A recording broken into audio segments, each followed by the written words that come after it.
nás čaká iba posledný riadok. Môžete tu mať 3 rôzne možnosti. Buď máte háčik ako ja, čiaru alebo bodku. Ak tu máte háčik, tak spravíte tieto ľahké veci. Do protismeru hodinových ručičiek a 2 pravé algoritmy. A máte žltý krížik. Ak tu máte čiaru, tak si ju dajte takto.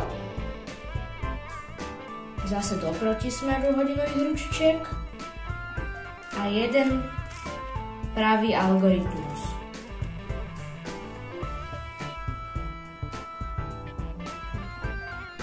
Ak tu máte bodku, tak urobíte to isté, čo by ste urobili, keby ste tu mali čiaru. Čiže do protismeru, pravý algoritmus, takto. Máte tu teraz háčik a teraz urobíte to, keby ste tam mali háčik najprv. Čiže do protismeru a 2 pravé algoritmy a máte tam krížik. Teraz potrebujete tieto diely priradiť k správnej farbe. Naučím vás jeden ľahký algoritmus.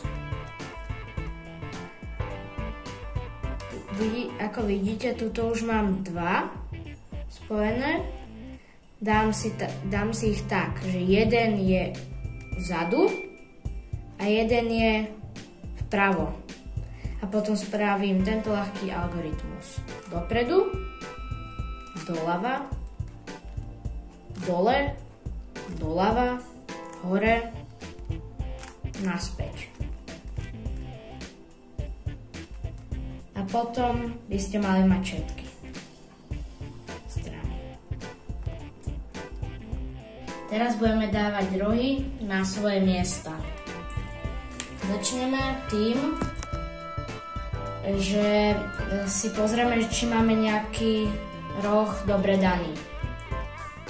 Ak nemáme žiadny, tak môžete tento algoritmus urobiť z každej strany, z hociakej. Ak máte jednu, to je jedno, že je zlé farby sú, môžete to mať kľudne aj takto. Tak ak máte taktoho, to je jedno. Dáte si ho na ľavú stranu a spravíte tento algoritmus. Dopredu, dozadu, dopredu, dozadu, dole, dopredu, dole. Teraz narovnáte tieto s farbami naspäť a pozrite sa, či máte nejaké... A toto máme znova. Ak sa nič neudialo, tak ten istý urobte znova.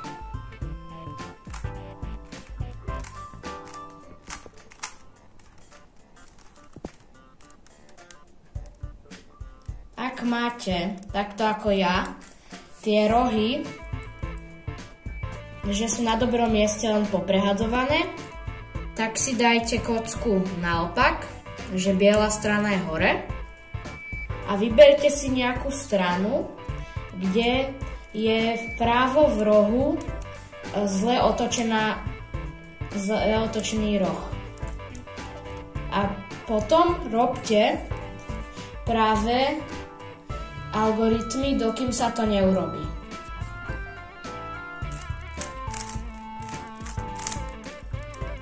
Dobre, takže si nájdeme ďalší.